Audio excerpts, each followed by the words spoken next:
Siyempre, ang sarap. Kasi natikman ko na, yan guys. Itong ating ulam ngayon. Tag-ulan dito sa amin guys. Bumabaha sa kalsada. Sa front at gilid ng bahay namin. Isang pirasong manok. Pinakat ko lang guys at hinugasan ng mabuti. Tinimplahan ng asin, bitsin, soy sauce, minced garlic,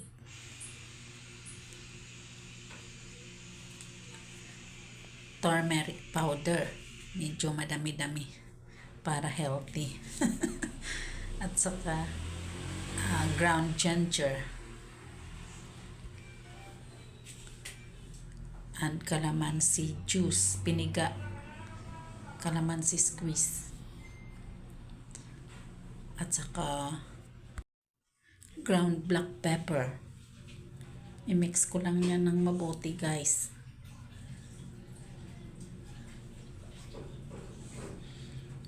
At isit aside ko lang yan para ma-marinate siya bago matapos ng mix. At ngayon matagal na guys ang ating mixture. Magawa tayo ng mix harina at saka cornstarch with ground black pepper. At ngayon i-coat na natin yung ating manok. Minarinate natin na manok.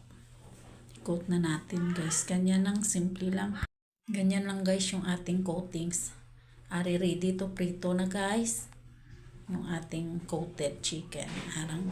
Yun ang ating first batch na prito.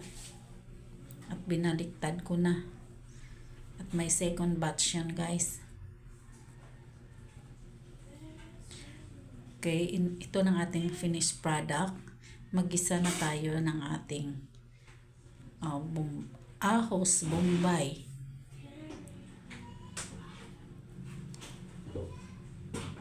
At saka luya. Mix lang natin dyan guys yung ating mga aromatics. Lahat mince. Yung ating mga spices. Ipa-golden brown lang natin. Medyo golden brown lang. Kasi hindi naman masarap pag batok. Batok. Ilonggo niya na terms guys. Na term. Ngayon, ilagay na natin yung ating kamatis. Mix lang natin na mag-combine yung mga flavors at ilagay na natin yung ating kangkong. Kasi stir fry kangkong guys. Yung ating niluluto ngayon, partner ng ating fried chicken. Para medyo healthy. Nilagyan na ng asin, bitsin at saka soy sauce, oyster sauce. At mix together lang natin yan guys. Yung ating talbos ng kangkong. Stir fry. Talbos ng kangkong guys. Ready to serve na yan guys. Kunting mix na lang. Ready to serve na kasama yung ating fried chicken.